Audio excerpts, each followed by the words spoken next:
Now I'm at the point you wanna be with me. I'm vibing out at a higher frequency, cause everything that I want and I'm gonna be, it's when I wake up, that's when I start to dream. Someone you love is talking down, here is the plan. Let it fall through like a handful of sand. Nothing happens overnight, what you must understand. If you dwell on the bad, then you don't stand a chance. Something you want upset, saying why it ain't mine yet. That's because now you have yet to change your mindset. People don't put their mind to rest while they're so wired. A lot of people go to sleep and wake up tired. Power of positivity and persistence. Say that I can, we'll just sit back and witness. Make an impact when our time is done. Make money, help people, and have lots of fun. Whoa.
Welcome to Office Hours, hosted by legendary sports executive, entrepreneur, and investor David Meltzer, where the brightest entrepreneurial minds in business, sports, and entertainment get together to talk about success, failure, and everything in between. I have no self-worth tied up in Gary Vee or Gary Vaynerchuk, the entrepreneur.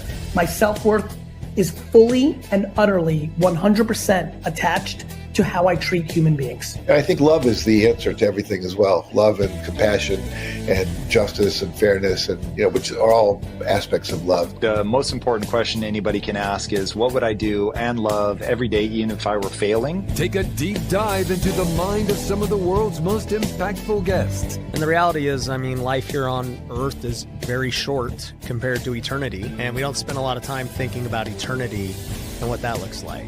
People get new computers, they get new iPhones, they upgrade their apps. But when's the last time we upgraded, the technology that's created all of these things? So I always challenge my audience and people I talk to about, sometimes is there a door in your life you have to close for other doors to open? To share their strategies and tools to dominate their respective fields. When we repeat anything, whether it's a constructive good pattern or a destructive bad pattern, our brain reinforces it just like a muscle. All a belief is a story that you've said over and over again. Maybe you caught it from someone else or you had a specific experience. Know who you are, know what you want, and make adjustments trying to get there. David Meltzer hosts Office Hours.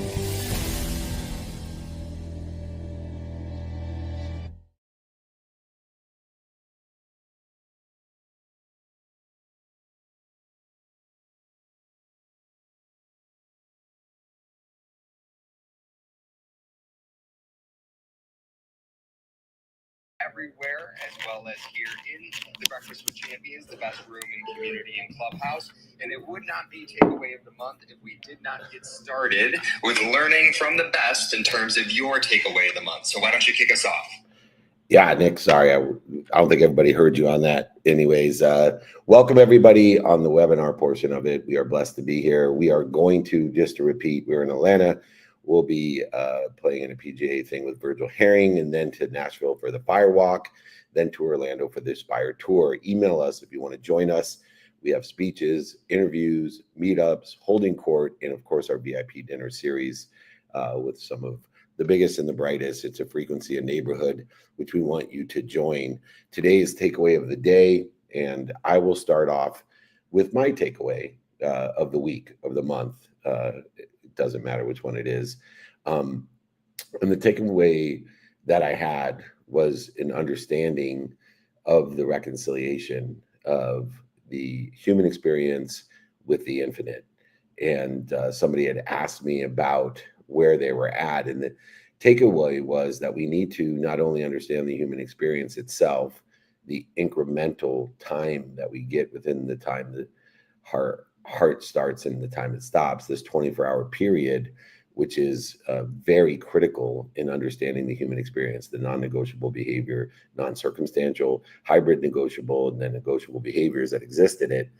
But so many people get confused in how that human experience reconciles with this infinite, inspired, whether it be spiritual, theoretical, philosophical, or religious experience that people have, that has infinite past, present, and future, that reconciles, remembers, and recollects all that it ever was and will be, the more than enough of everything, the infinite, abundant, unified system that we belong to. And my takeaway was that we have to segment within each of these periods of time what the human experience is. Is it the human experience of sleep? Is it the human experience of health? Is it the human experience of family? Is it the human experience of finance? Is it the human experience of faith? Is it the human experience of time? Is it the human experience of relativity, which is the meaning that we give that time, present, past, that limits our future? And so understanding, in the best analogy I can have being a sports person, is golf. Too many people think that this experience and the activities within the experience and the intentional and definite purpose within that experience is specifically aligned with the infinite itself, and your experience is automatic, and it's not. It's like playing golf. So if you start your first job, manage your timing and risk tolerance and your expectation that you're just starting out. It's like going to the range for the first few weeks or first few months. You can't expect to be Tiger Woods, Rory McIlroy, or Scotty Scheffler, which are three of the greatest golfers around. And I see, especially young people that work with us, and for other people, they don't understand and have the awareness that I am where I'm supposed to be. And yes, I should be doing my best, learning lessons and having fun doing this, but I should manage my own expectations by the timing and risk tolerance that I've only been playing X for a few weeks, months, or even a couple of years, comparatively to people that may have been playing in this space for longer periods of time. Now, to that measure, there's great opportunity because technology moves so fast, so that there are people that may, in their human experience, been utilizing AI for 6 years, even though they have only been in the business experience for 6 months. And so as we elevate the awareness in this takeaway of reconciling the human experience with the infinite and being realistic with our human experience, and then that allows us to ask people for help and help other people get to where they want to be, which is the fastest way to get to where they want to be. So that was my long-winded takeaway, but it is an epiphany for me to analyze and analogize the human experience as if it was the same as a sport like golf that just takes a certain amount of intention and practice and consistent behavior in order to effectuate greater acceleration, aggregation, and compounding of the outcomes that we desire. So anyways, Nick, I hope you got that. Now, I want to get your takeaway from the Well-Oiled Machine podcast. I know that was your first nationally syndicated podcast. We have lots of room for improvement, progress, not perfection, but your talent certainly was amplified and people got a good look at how you can handle things. Obviously, we need to create a better platform for teaching people what it's like to run a well-oiled machine. I wish people could follow us around and really get the insight. And that was the idea of the Well-Oiled Machine podcast with the Nick Awam. Anyway, Nick, what's your takeaway for the month? Absolutely. So my takeaway actually has everything to do with what is the Well-Oiled Machine podcast. And so the takeaway is nothing changes if nothing changes. And I mean that in the sense that, of course, yes, that applies to many different realms of what is human behavior. But for me, right, I obviously help moderate all of our VIP dinners and some of our masterminds. And of course, even here Clubhouse on training every single week. And I've thought are you on, I don't think people can hear you on Clubhouse. Should I be holding this up? You're totally good. I have an earphone in and I can hear myself on Clubhouse as well. Okay, it's coming through your phone. Yep. So with that said, through all the moderation and the opportunities that you've blessed me with, I've always had it in my mind of why haven't we started a podcast, you and I? right? And so for me, nothing changes if nothing changes in terms of even asking for help and asking for the opportunity in the first place. And so that was my takeaway of the month, of nothing changes if nothing changes, in the sense that I had to make a change by actually asking for the opportunity in order to be able to receive it. And of course, that's exactly what I got. And I could not be more excited for episode 2 of the Well-Oiled Machine podcast, as of course, every single Tuesday, we're going to be going live, picking a day within our calendar and depicting the subtleties of success, how we manage time, and of course, making different subtleties of success in terms of changes week by week. So of course, as you tune in, please reach out to both David and myself directly, david@dmeltzer.com and Nick, NIC@dmeltzer.com, to provide any and all feedback as how we can improve and how we can make it even more engaging for everyone in our community. So that is my takeaway of the month. And now we want to turn it over to our incredible community. I'm going to go live on Clubhouse for our first guest in terms of sharing their takeaway. And I know we have Mike, who is patiently waiting. So Mike, it's great to see you here, my friend. Happy Friday. Feel free to unmute yourself and share that takeaway. Good morning, fellas. How we doing? Awesome, man. How are you? Doing good. So my takeaway is this, is for the month of May, is clarity creates acceleration. So my biggest thing from that is getting really specific of what you want, why you want it, and who can help you within that as well. Because I feel like I can fall in the trap of moving too fast, but not being very clear. And I feel like the more clear you are, that clarity is what really creates that acceleration. That's my takeaway. Yeah, understanding that awareness, clarity, will help with the definiteness of purpose. Because when we know what we want, who can help us, and how best to get that done in alignment with our meaning and the timing and risk tolerance, that clarity will absolutely clear, no pun intended, the interference between us and what already exists. And so in the mechanism of understanding behaviors, the clearer we are on the behaviors that get us to where we want to be or better, the clearer we'll be on the behaviors that interfere with it. And when we can dissipate, dissolve, shorten the distance of resistance between us and where we want to be, we have a greater acceleration and compounding impact on the outcomes that we desire or better. And that clarity allows us to truly distinguish behaviors, and good behaviors should be defined as behaviors that are aligned with where we want to be or better. Bad behavior is those behaviors that are interfering with where we want to be. Your good behaviors are not everybody's good behavior. Your bad behavior is not everybody's bad behavior. There's many people who your bad behavior is good behavior and your good behavior is bad behavior because you have a different divine direction. You have a different definiteness of purpose. They have different clarity in where they want to be or better, which allows them to distinguish and evaluate the behaviors that they have to accelerate towards where they want to be or better, not where you want to be or better. And so in this recognition, this recollection, in this oneness, the unity of understanding that it is clarity and elevation of awareness, which was, by the way, dictated by your frequency or vibration, that allows you to be at ease, that allows you to continue to accelerate, aggregate, and compound exponentially the outcomes that you desire better. And so if you don't have clarity, it's because you have interference of what you're saying, what you're doing, what you're thinking, what you're feeling, or what you're believing. And in all 5 levels of that definiteness of purpose and all 5 levels of that intention, we can start deciphering what it is we're doing to interfere with our potential, with our better self, with our exponentiality of outcomes that we desire or better. And so using clarity as a quantifiable measurement or criteria of understanding what we're doing to interfere with it is a great mechanism for that acceleration. And that's a terrific takeaway, Mike. And I'm glad that you are in the pursuit of your potential and clarity is coming your way. That'll give you a greater spectrum of resonance, a stronger signal, and of course, a clarity of a definiteness of purpose. All right, we are moving right along. So many different people have takeaways for the month. We are excited to have you in here. If anybody would like the takeaway a month guide or exercise or my book, just email me.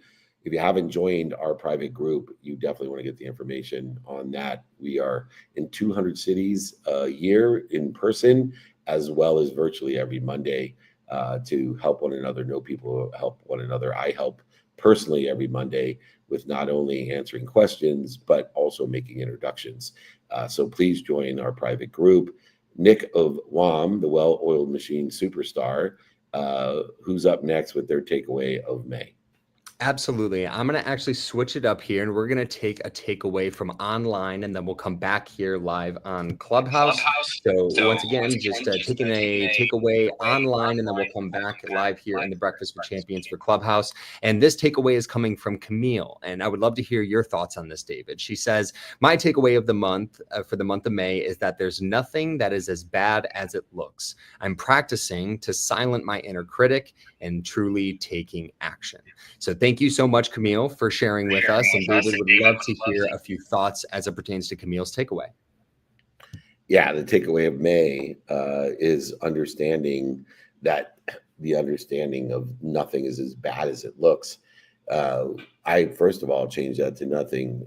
Everything is better than it looks. And it really understands the wisdom that we're seeking and the faith that we need to have in order to find how everything is better than it looks. There's no punishment involved. And that even though there's no evidence or the evidence is contrary to where we want to be, that's an indicator. That rejection is a redirection to something bigger and better because you're protected, promoted, loved, and perfected.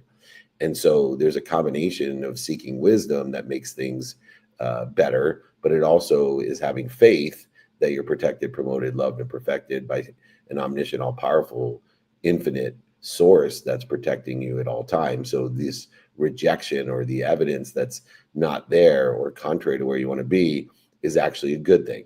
And so as we quiet the inner critic that is an exaggerated, amplified critic that perpetuates and grows arms and legs as you put your intention into the criticism, the interference, the doubt, the fear, the reaction to it, it just builds more reaction to it. So as your inner critic tells you that there's no evidence or the evidence is contrary to where you want to be, it starts growing arms and legs, and it actually starts materializing and monetizing. And so as you add energy to the critic gets stronger and your performance gets weaker.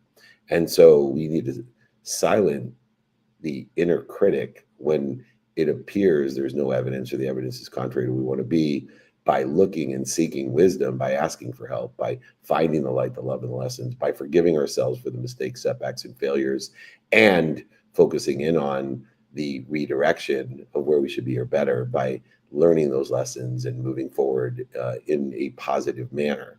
And so, yes, nothing is as bad as it looks. I would take it to the next level and say everything is better than it looks because I'm protected, promoted, loved, and perfected. And if I seek the wisdom in an intentional manner, I'm going to get there even faster, bigger, and better than I can imagine. What a great takeaway of the May. And we are filled and enlightened to be here today in May for the takeaways of the day of May. Anyway, Nick, what do you got? Who's up next? Absolutely. We're going to go back over to Clubhouse as we have the lovely Colleen who is patiently waiting. Colleen? Always great to see you here. Happy Friday. You are killing it turning Breakfast with Champions this morning after the session earlier with Adam Rosen. So thank you again for all that you do, but feel free to unmute yourself and share that takeaway. Thank you so much. Happy Friday. Glad to be back. Okay. My takeaway from this week is recovery is strategic, not optional. With all the different ways that people could be recovering, whether it's just, taking a second in front of their computer to close their eyes, breathe in deep, or focusing in on, what's not working for their sleep. I really loved that after, my little guy had his stitches this week and was in serious need of some actual recovery just to get back in balance.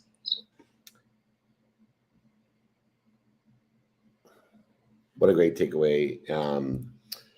It's interesting because sleep itself is for a purpose of recovery and access of information. In the aspect of stopping and dropping and rolling, when we have circumstances that cause us to be afraid, like our child getting hurt, we look for the clues and the patterns of how we react to fear. In that incident, you're pretty much, what you're afraid of. But most of the time that we react to fear, we don't know what we're actually afraid of. There's too many trillions of variables and too much time and lapse of time between the actual reaction to fear and what we actually are afraid of. pre-life traumas or the womb trauma or the natal trauma, prenatal trauma, toddler trauma, all these different things. And so your son, Des, will probably have to deal with, his trauma from falling and needing stitches. But more importantly, it's great that you're understanding that within the context of fear, when I'm afraid, I react to it. And I evoke the ego when I react to that fear. So it manifests itself or is instant and obvious with needs that we perceive in our life. So it could be a need to be offended, or a need to be right, or a need to be anxious, frustrated, angry, guilty, resentful, a need to be inferior, a need to be superior, a need to be separate, a need to be worried. And as we start to elevate our awareness into the patterns of how we react to fear, whether fear is present and obvious, or whether fear is hidden into multiple lifetimes and traumas that we don't remember consciously, it doesn't matter, because it still will evoke an instant and obvious clue, an instant and obvious pattern, so that we make better choices. And that choice that you make is to recover and access information to shorten that distance of resistance, of reaction, of fear when our child gets hurt. And when we do that, we exponentially start spending more time in ease, not dis-ease. And whether it's physically, mentally, spiritually, or emotionally, the more time we spend at ease, the better our experience and journey will be. The better our relationships will be, the better our finances will be, the better our health will be, the better our sleep will be. And so although sleep is obviously a long period of time, the longest period of time that we spend every single day in a habitual nature of recovery and access, notating that the more that we recover, the better we perform, but the more we access energy and the more we access information, the easier life is. And so I think these traumatic, obvious experiences that evoke fear and the reaction to fear are healthy to practice when fear is not obvious, when it is past life trauma or womb trauma or toddler trauma that is causing us to have a need to be right, offended, separate, inferior, superior, anxious, frustrated, angry, guilty, resentful, worried, etc. Because most people spend their life with a need to be offended, need to be right, a need to be separate, inferior, superior, anxious, frustrated, angry, guilty, resentful, and worried. And those activities cause dis-ease.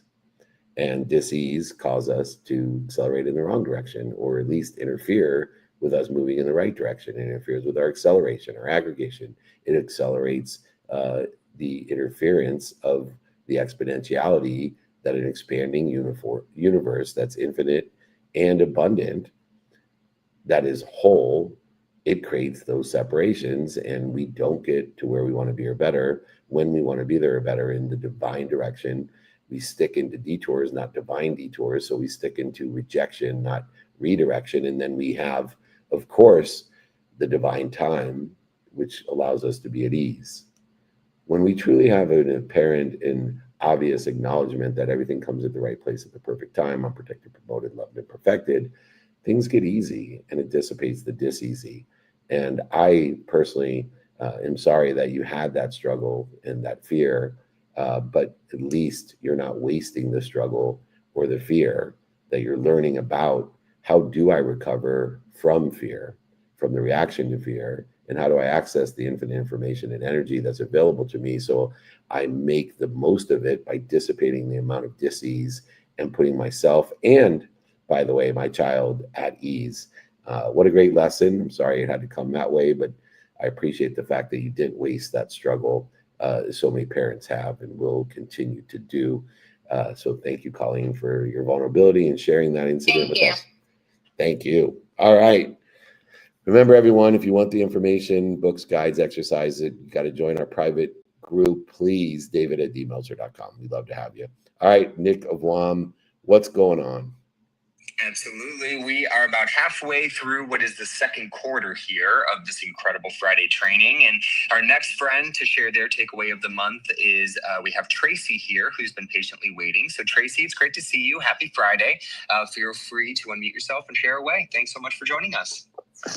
Good morning. Thank you, Nick, and congratulations on your podcast. Thank you. Hey, David, Breakfast with Champions. So my takeaway actually comes from David's Napoleon Hill Institute talk this week. And that is, you're capable more than you think. Because oftentimes we limit ourselves and we think we're not ready, or we think we're not good enough. We think we're not capable of something, but we're capable of more than we think. And then the other takeaway has to do with creating an emotional expense column, which I think is very, very profound. So those are my takeaways. We're capable of more than we think, and creating that emotional expense column. I love that. And, thank you for acknowledging those two different takeaways, which I have instituted into my consistent, persistent pursuit. And, one, understanding the limitations that we put on ourselves by relativity. Relativity, its definition, is the meaning that we give our past. And we have so many failures, setbacks, mistakes, void, shortages, and obstacles, defining moments, historical relevances that interfere with our self-image, with our imagination, and we never will overachieve our own self-image. And if we start to construct and understand the power of relativity and the power we have on relativity, because we give meaning to everything we see, including our past, mistakes, setbacks, failures, void, shortages, obstacles, defining moments, and historical relevances of the past. And so if we can utilize a practice of relativity, of redefining the meaning of our past and aligning it with where we want to be, we then break through the limitations that we have put on our imagination or our self-image, reminding ourselves, I'll never overachieve my own self-image, so I need to constantly expand that self-image. And I can take variants of defining moments in my life and the failures and setbacks and mistakes of schools I got rejected from undergrad, law school, business school, to losing everything, including my mom's home, where I was able and capable through practice to change the relativity of those defining moments of my life, from being punished to being protected and promoted, loved and perfected, to expand my own I am by reducing the limitations that I put on myself by those failures, setbacks, mistakes, defining moments in my life. And so I want everybody to think about, am I aligned with the meaning of my past? Am I aligned with the relativity that I give it? Am I taking control and accountability in my life by giving the meaning that I want to things in relationships, business, events, situations, content? Am I aligning it with where I want to be or better? Am I utilizing even my inner thoughts, words, beliefs, and feelings to align with where I want to be or better? Or is it interfering with it? And so that first takeaway is crucial and critical in your own growth and the expansion of your own self-image, which you never will overachieve. The second one is a newer takeaway, great takeaway for me, when you mentioned the emotional expense column. I started utilizing that in an Excel sheet because I started utilizing the value of my time. So if my time's worth $5,000 an hour, which I equate from how much money I make down to an hour, and I realize that every hour of my day is worth $5,000, for example, then I need to quantify the emotional expense, the interference that certain events, situations, relationships, employees, partners, vendors, associates, channel partners, opportunities are taking away from me. Because if I'm emotionally interfering with my productivity, with my accessibility, with my gratitude, there's an actual quantitative expense in that. And I can take an employee that makes $250,000 a year and see and equate about $1 million of revenue to that employee.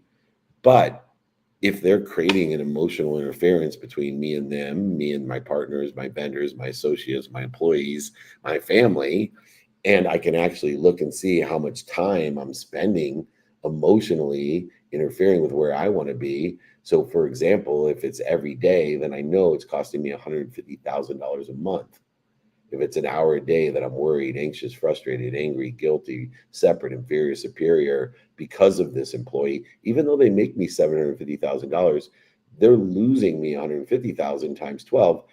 I actually am losing money because if I wasn't interfering with my own potential, I could make more money by getting rid of that person and hiring someone else.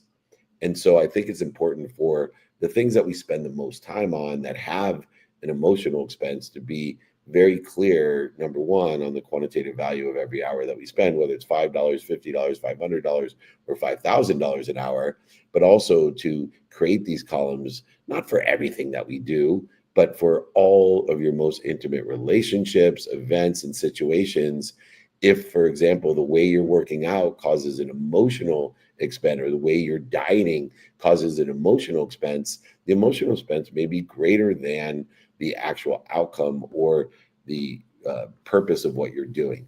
And so many people don't utilize or analyze the actual interference between where they want to be or better the potential of that by understanding there's an emotional expense. But in order to facilitate and understand that, you've got to know your timing and risk tolerance, but you have to have some sort of estimate on what an hour is worth to you.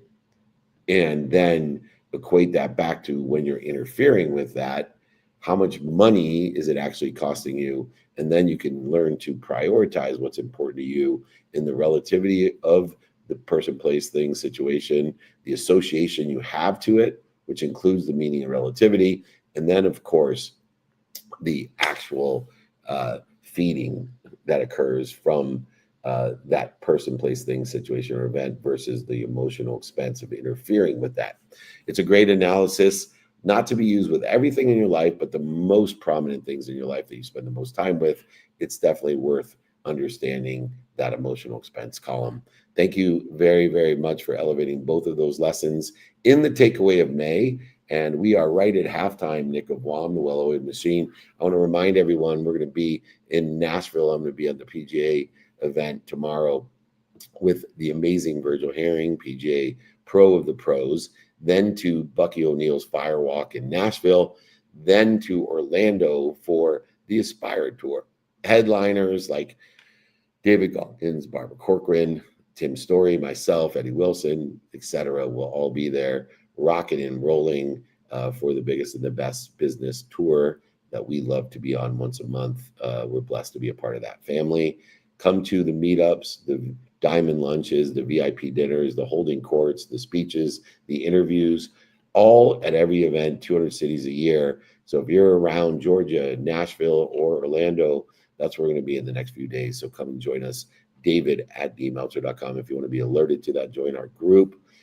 It's a must attend. You'll get notifications for 200 different events personally, and you can join us every Monday to help one another and know people help one another. I actually personally answer questions and give introductions on Mondays, every Monday, 52 Mondays a year on non-time. Speaking of non-time, part of non-time is to understand how to be a well-oiled machine. One of my biggest gears in ball bearings in the well-oiled machine is the Nick of WOM. Nick of WOM, who's up next? Happy halftime, everybody. And as we transition over to the second half, just a reminder and a quick reset of the room. Today's, topic is the takeaway of the month. So whether you are joining us online, of course, as we are live everywhere, please go ahead and put your takeaways of the month in the chat. And if you are live here on the Breakfast with Champions, the best room in community and clubhouse, please make sure that if you are on stage, just put a quick note in the chat and I will be happy to pass the mic your way. And of course, if you are in the audience, please use the hand icon in the lower right-hand corner of the screen to request to join the stage, and we will be happy to bring you up. Now, with that said, for our next takeaway, I'm going to pass it over to our good friend Hatul, who's been patiently waiting. Hatul, it's been a little while, my friend. It's great to see you. Feel free to unmute yourself and share that takeaway. Good morning, everyone. Here's wishing you all the very best June ever. Honored and blessed and always to be in this community. Two takeaways. The first one is pause.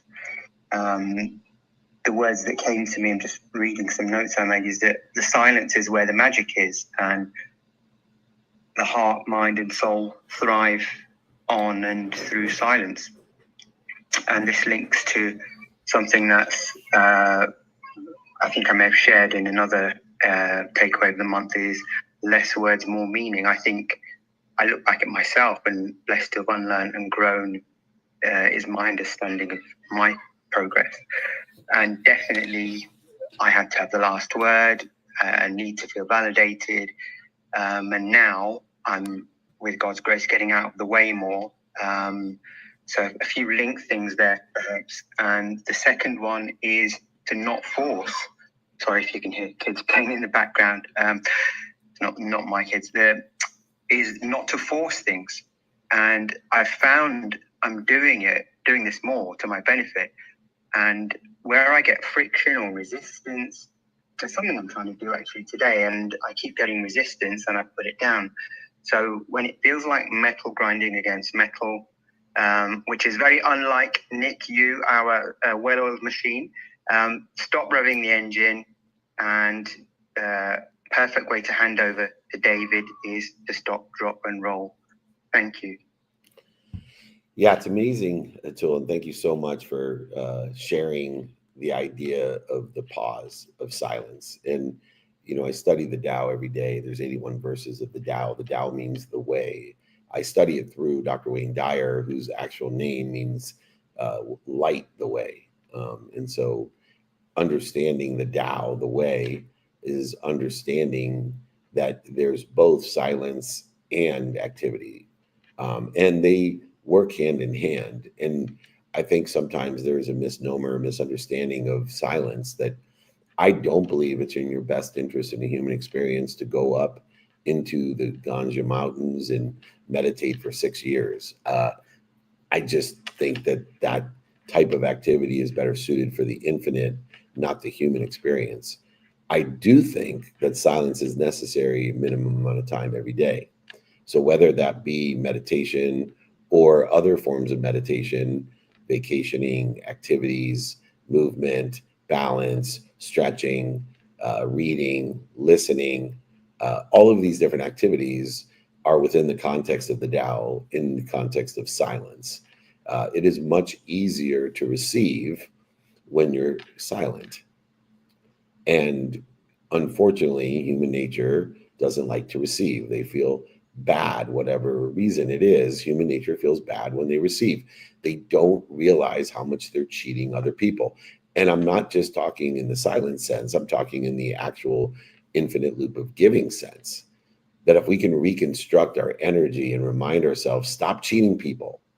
And the whole aspect of one of my favorite quotes and my favorite lessons of being more interested than interesting. You cannot be interested unless you're silent. And so if we can equate silence as receiving, and we can align it with being more interested than interesting, which aligns with what? Doing our best, learning lessons, and having fun. But I think we have to acknowledge that in order to create the infinite loop, whether it's within the context of giving, learning, or making money, we need to have a great harmony in our lives, the yin and the yang, the Tao itself, the simplicity of making sure that we are appropriately silent when it's prioritized over giving or being interesting or educating or motivating or inspiring or teaching or mentoring or coaching. There has to be a yin and a yang. There has to be a harmony in that silence. And so as you know, we read these historical texts that are aligned with human nature, we have to realize that there's a timing and risk tolerance to silence itself. And I think the easiest lesson to put within your takeaway of May is that the timing of silence is as important as being silent. And if you were silent all the time, you're going to be missing out and cheating others. But if you are talking all the time and active all the time and giving all the time, you are cheating others as well. Nothing will make other people feel better than when they're capable of helping you. And in order for them to be capable and feel capable of helping you, you need to receive that help, whether it be the information that they're disseminating to you, whether it be money, whether it be opening a door, whatever it is. You want to make sure that you are facilitating this infinite loop of abundance, that more than enough of everything for everyone. And silence is absolutely part of that infinite loop. And I'm so happy that you elevated the awareness to the importance of silence, whether it be sleep, whether it be the reaction to fear in the stop, dropping, and rolling aspect, meditation, vacationing, movement, balance, stretching, whatever the periods of time, listening, They're all activities of silence, being more interested than interesting, completing the infinite loop of abundance by being interesting some of the time and interested some of the time. What a great takeaway of May, Nick Avlon. We got the best community in the house. We're so blessed to be here with thousands of people, members of our like Hatul and Aubrey and all these people that are here, Brian Swift, et cetera, that are members of our private group that continually make me look good by helping one another and knowing people to help one another. I'm here to help you, Nick Avlon. You're here to help me. So can you help me find our next takeaway of May? Absolutely. Excuse me. Absolutely. It's always a pleasure and honor to be here with you, my friend. And we have the Meltzer Double up next with his takeaway of the month. And I mean that with no family affiliation. Of course, I'm talking about Eric Meltzer. Eric, always great to see you, my friend. We miss you. I hope to see you in person sometime soon on the Meltzer Tour. But in the meantime, why don't you bless us with your takeaway of the month?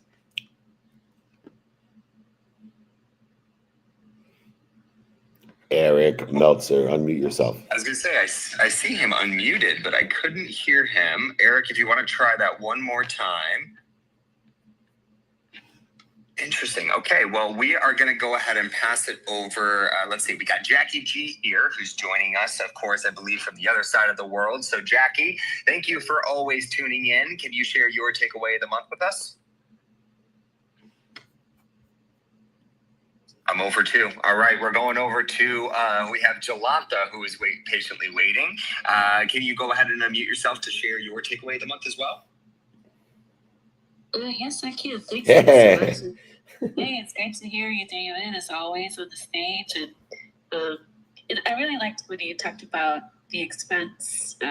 You mentioned about emotional expense and how many hours you really have to spend in the day. So I think my takeaway this month is about intentionality and where I'm spending my time, because like you mentioned, how are you going to ever get something done if you are kind of all over the place, or, not being able to be following some sort of, I use a timetable, or what do you call it?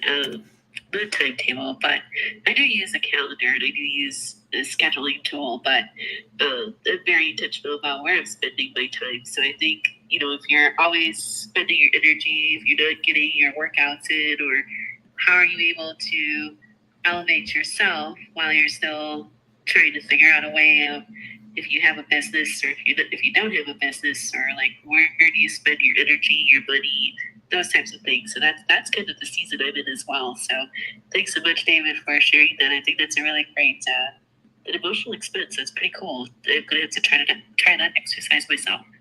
Back to you guys. Awesome. Well, we certainly appreciate it, and understanding even in the context of Napoleon Hill, the definiteness of purpose. And as we know, 98% of the people drift, and drifters make it possible for us to have a unique opportunity, especially when things aren't going well. Because when things are more difficult than easy, drifters quit, and it leaves the 2% to take advantage of an exponential opportunity and options. And with the definiteness of purpose of aligning it with our time, not just analyzing the emotional expense, but aligning the activities that are non-negotiable, non-circumstantial, hybrid negotiables, things that we want to do once a week, once a month, once a year. And of course, just plain negotiable behaviors that are circumstantial, that we need to utilize prioritization to be the antidote between us and our activities and feeling overwhelmed by too many activities, or procrastinating because we have too many options and opportunities and touches of favor. And so when we're looking at this intentionality, this definiteness of purpose, and we're prioritizing our time with non-negotiable, hybrid negotiable, negotiable behaviors, we start to understand a revelation. It starts revealing how best to be intentional. So we start analyzing, what are we doing? What are we saying?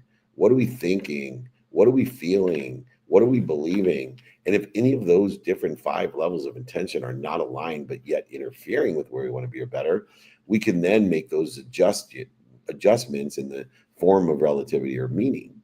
And so we, in essence, are never pivoting. We're just expanding and learning how to utilize what we do, say, think, feel, and believe. And the more aligned we are with what we do, say, think, feel, and believe, in the activities of the incremental time that we're given every day, the 24 hours of the day, which, by the way, you're guaranteed within the human experience, the time your heart starts till the time it stops, we're guaranteed this 24 hours. Don't waste it. Don't waste the struggle. Don't waste the success. Don't waste the relationships. Don't waste the enjoyment of doing your best, learning lessons, and having fun. Don't waste the 24 hours that you're guaranteed every day, except for the last day of your life when you're cheated. And when you are cheated that last day, you will feel at ease. No resentment and no guilt, because you have analyzed under the context of your timing and risk tolerance, your intentionality, your definiteness of purpose of doing, saying, thinking, feeling, and believing certain things every single day that are most important to you. For me, it's the sleep, my family, my health, my finance, my faith, the study of time, and the study of meaning and relativity. I know those are non-negotiables. I call it the Michael Jordan rule. And this might be a good takeaway for May, at the end of May here, although Jackie, I think it might be June already in New Zealand. But more importantly, I digress. In understanding the Michael Jordan rule, it's a rule of prioritization. It's a rule of non-negotiable behavior. And I started to use it originally for other people. So I'm the king of invitation. Anyone that's in our community, in our text community, in our email community, anyone in our community knows they get more invitations from me than anyone else. Not obligations, invitations. But so many times people tell me, I can't go to the Firewalk. I can't meet you at Aspire. I can't meet you in Minnesota or the Web Summit in Vancouver. I can't meet you in Atlanta today at the Pivot Summit. I can't meet you. And what I like to do, just to give them the perspective of non-negotiable behavior, of prioritization, is I say to them, sorry you can't make it today to the Pivot Summit, but I'm blessed because Michael Jordan's going to be here with me. Now, I can tell you, if I told everybody Michael Jordan's going to be with me, everything would be oversold. People would fly in still and ask me what time Michael Jordan's going to be here. But before I told them Michael Jordan's here, it wasn't a non-negotiable, it wasn't a hybrid negotiable, it wasn't even a negotiable. It had no prioritization. But in the impact side of things, if you came to the Pivot Summit, what greater value would you get just because Michael Jordan was here? Do you think he would talk to you? Did I promise he would sign your autograph, take a picture of him? Did I say he was speaking? I just said Michael Jordan's going to be here. But yet just the fact that we now give a different meaning to things, even though we haven't analyzed it within the context of the timing and risk tolerance, the definiteness of purpose. So I use originally, just to let people negotiate their own prioritization, the Michael Jordan rule. Whatever it is you say no to, I'm like, oh, that's a shame because Michael Jordan's going to be here. And watch how they reprioritize it. Well, you should be doing the same thing with the Michael Jordan rule with what's important to you. So I know this is going to sound weird, but when I guarantee a non-negotiable of a minimum of 7 hours of sleep, and I don't prioritize that correctly, I use the Michael Jordan rule. I'm like, oh, Michael Jordan is going to be here. Michael Jordan is going to be in your sleep. All of a sudden it becomes more important. Michael Jordan's going to be with your son. Better spend time with my son. Michael Jordan's going to be with my family or my faith. Michael Jordan's going to be there with me. I better show up because my priorities change just because Michael Jordan's going to be there, even though Michael Jordan being there doesn't have any impact on the actual value of what's most important to me and should be non-negotiable, and also should have no impact on you as well. And so if you're committed to doing things that are most important to you, then use the Michael Jordan rule, and then call bullshit on your friends that don't show up because they don't think it's important. But if Michael Jordan was there, it's important. Doesn't make sense. All right, very good. I'm glad I got to share the Michael Jordan rule with everybody. It's one of my favorites. I'm a big Michael Jordan fan. For anyone, he's one of the great GOATs of the world. More importantly, remember, every Friday for over 26 years, our exercises, guides, and books will be sent out to you. Email me, David@DMeltzer. We got a Friday training guide every Friday, every Wednesday. Get those from us. Join our private group. You'll get help from me personally on Mondays, help from the entire community every day, and get invited to over 200 different in-person events, meetings, holding courts, interviews, speeches, and VIP dinner series, as well as the virtual Monday opportunities and private networking that goes on every day. David@dmeltzer.com. Thank you, Ivan. I got a whole bunch of requests in here, so that just reminded me. Nick of Wam, we're in the fourth quarter, my favorite quarter. hold up 4 fingers and tell me who has a takeaway for May. Absolutely. We're going to give it another shot with the Meltzer double, Mr. Eric Meltzer. Eric, give us a try here. Unmute yourself. Check 1, 2, 3. Gotcha. Yeah. There we go. Sweet. All right. Thank you so much, Dave and Nick. So I have two takeaways from this month. The first is really taking my health to the next level. And that's just been in the form of increased, much more exercise, spending a couple hours a day realistically at the gym, and eating in a way that gives me the full energy and has also improved my sleep. So it's not a sacrifice by avoiding all the processed junk, and it's actually much more nourishing to allow me to be in my full power. And then the second thing is I've really just come to place more emphasis on remembering the limited time I have to connect with the divine. And Dave, you've always talked about, every day we're guaranteed 24 hours except the last day. And I really just keep in mind the limited time and the precious time I have to connect with the divine through my meditation and spiritual practice. So, thank you. It's so smart. And understanding that prioritization of health is a takeaway that happened later on in my life. I used to prioritize my family. Then I would make excuses that I was prioritizing my family by being excessive of intention on my finance. And I used to lie to myself and say, I'm doing this for my family. And so there was a horrible reprioritization in my life that was a facade by saying that I was prioritizing my family and prioritizing my family by prioritizing my finance. When in reality, that you can't give what you don't have. And until I rebounded from losing over $100 million and going bankrupt, when my wife, who is always my savior and my guide and a great teacher, mentor, and coach in my life, my unbelievable best choice of my life, told me when I asked her, what can I do for you?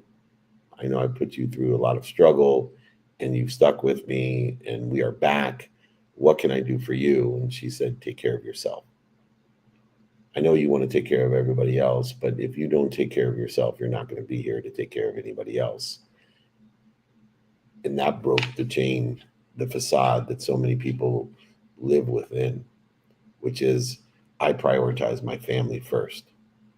And because I prioritize my family first, I prioritize my finance first to help my family. And we go ahead and become wealthy, and then we use all that wealth to become healthy. I will promise you, when your mission is to be healthy, the wealth will follow. When you follow your mission, the commissions will follow. And so if you want to prioritize your family and your finance, then prioritize your health. And I'm so glad to hear that you are allotting and utilizing the time principles that we teach, and negotiables, non-negotiables, hybrid negotiables, and understanding the incremental use of 24 hours by having non-negotiable behavior that prioritizes your health, which then prioritizes your family, which then prioritizes your finance, which then prioritizes your faith, then also allows you to be more productive and gracious and accessible in the usage of time, because you are performing better because of the recovery and the access that health gives you, and so on and so forth, the infinite loop of abundant acceleration, compounding impact of simply taking care of yourself so you could take care of others. Glad to have my namesake, Eric Meltzer. Although we're not blood related, we are name related, and it's always good to see another Meltzer succeeding. Thank you, Eric. Thank you so much, Dave. Awesome, brother.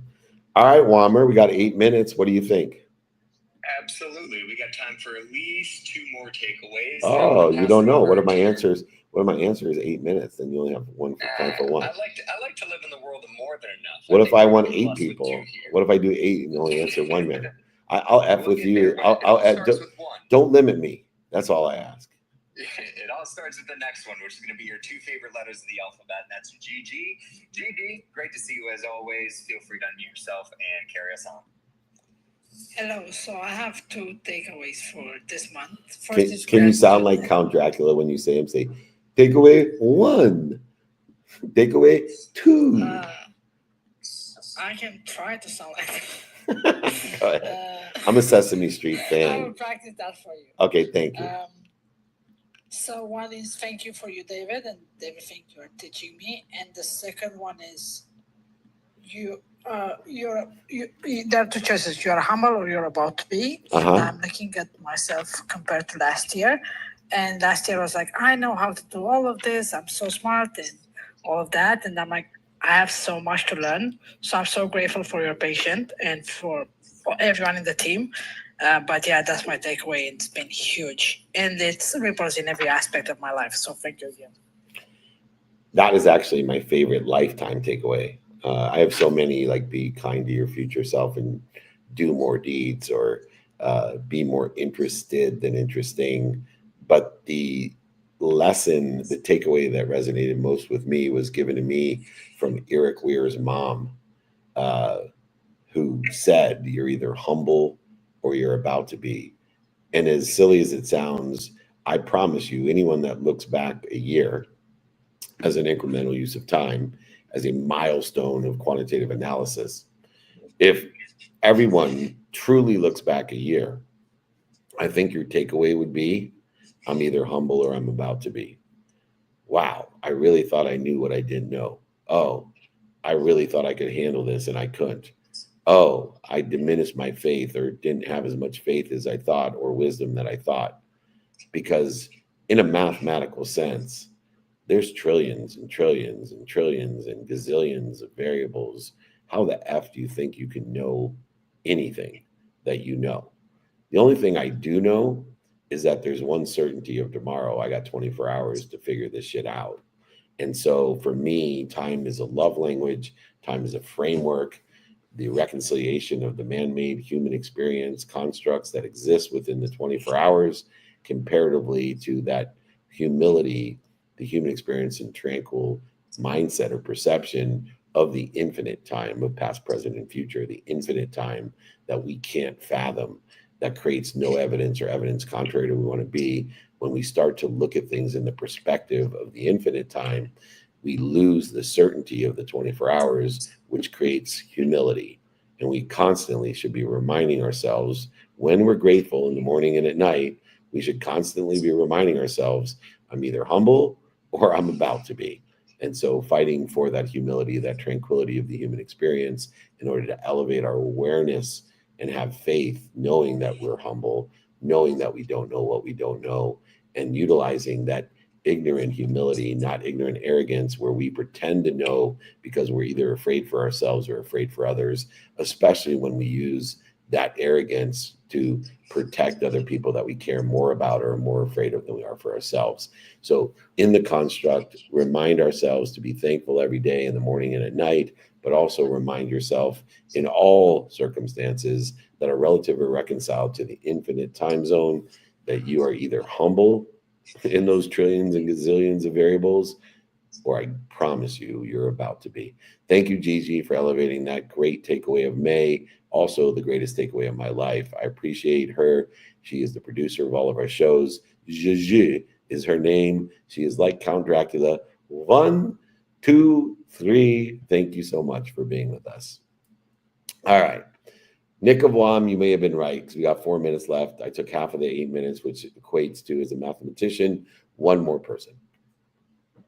Let's rock and roll. I'm going to pass it over to Tash, who is leading the Clubhouse room right before us. And I know through all the incredible speakers we've had today, you definitely have a takeaway from the month. So Tash, why don't you unmute yourself and round us out with the final takeaway from this incredible training? Oh, looks like she's having difficulty. Oh, there she is.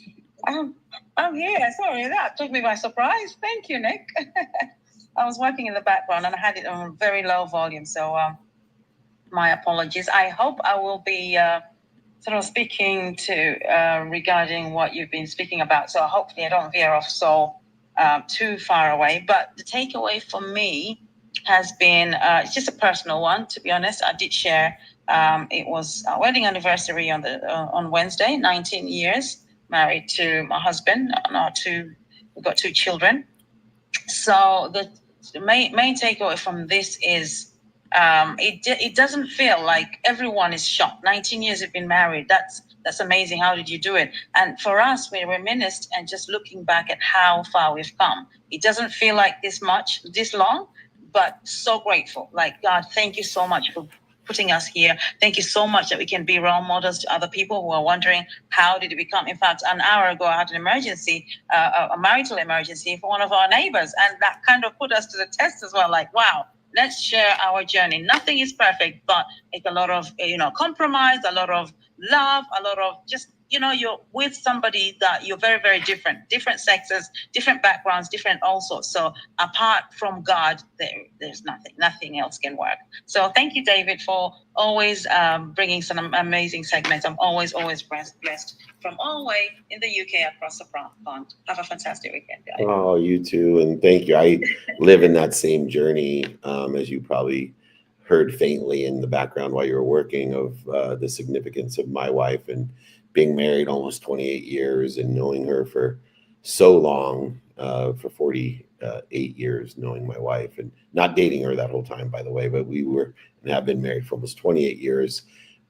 It's interesting how you perceive that marital emergency. And it's not just your own relationship. It's, the difficulties that other people have. And being an executive coach and having to understand and equate how those marital relationships are impacting business is a major prioritized facet of coaching executives, big executives with big companies. And it's really interesting how we take on marital problems of other people and things can grow arms and legs. And just recently, I've had several of our closest married friends have marital emergencies, and I have to fight taking it on and changing the way I perceive my own marriage and the elevation of the reaction to fear that, oh my God, this could happen to me, or what am I doing, in utilizing gratitude, forgiveness, and accountability in order to shorten the distance of resistance, anxiety, worry, anger, frustration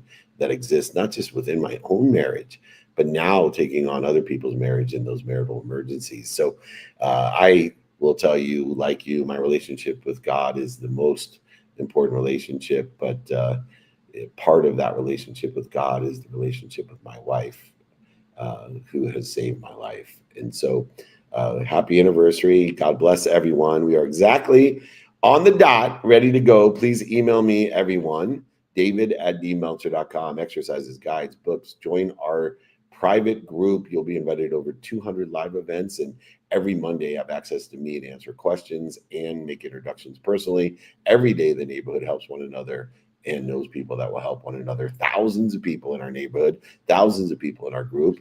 Join us here every Friday or join the group every single day. We got more than enough of everything for everyone. David@dmeltzer.com. We were here at the Pivot Summit in Atlanta. Then we'll be playing golf out at Macklemore with the PGA Pro, Virgil Herring. Then we'll be at Nashville for the Firewalk with Bucky O'Neill. Then we'll be in Orlando at the Aspire Tour with Goggins and Barbara and Eddie and Andrew and Tim and myself. Come and join us. It's quite an experience, great business development. And if you're into it, it's probably the biggest stages with the biggest people for post-production content to elevate a total addressable community of billions of people. Nick of Wam, this has been the takeaway of May. Go ahead, close out the room. Absolutely. And Thank you, everyone. We appreciate you. You can also get our text community, put it up there, 949-298-2905. Remember, if you don't want to be invited to shit, do not text. If you are offended or obligated when you get invited and you don't like to evoke the Michael Jordan rule, then don't text me. But if you do, 949-298-2905 is how you join us. Email me if you want the guys' exercises, my book. I sign them, send it to you, pay for shipping in the book. Come and join us in Atlanta, in Macklemore Golf Club. Come join us in Nashville. Come join us in Orlando. Meetups, holding court, speeches, interviews in our VIP dinner series. Then it looks like we're going to be in LA and Anaheim. They started adding those in there. I can't think past Orlando right now because it's been quite a road tour that I'm on. Remember, david@dmeltzer.com. You're invited, not obligated. Remember, most importantly, be more interested than interesting. Be kind to your future self and do good deeds. Hit it, Gigi. Welcome to Office Hours, hosted by legendary sports executive, entrepreneur, and investor David Meltzer, where the brightest entrepreneurial minds in business, sports, and entertainment get together to talk about success, failure, and everything in between. I have no self-worth tied up in Gary Vee or Gary Vaynerchuk, the entrepreneur. My self-worth is fully and utterly 100% attached to how I treat human beings. I think love is the answer to everything as well. Love and compassion and justice and fairness, and which are all aspects of love. The most important question anybody can ask is, what would I do and love every day, even if I were failing? Take a deep dive into the mind of some of the world's most impactful guests. And the reality is, life here on Earth is very short compared to eternity, and we don't spend a lot of time thinking about eternity and what that looks like. People get new computers, they get the new iPhones, they upgrade their apps. But when's the last time we upgraded, the technology that's created all of these things? So I always challenge my audience and people I talk to about sometimes is there a door in your life you have to close for other doors to open? To share their strategies and tools to dominate their respective fields. When we repeat anything, whether it's a constructive good pattern or a destructive bad pattern, our brain reinforces it just like a muscle. All a belief is a story that you've said over and over again. Maybe you caught it from someone else or you had a specific experience. Know who you are, know what you want, and make adjustments trying to get there. David Meltzer hosts Office Hours.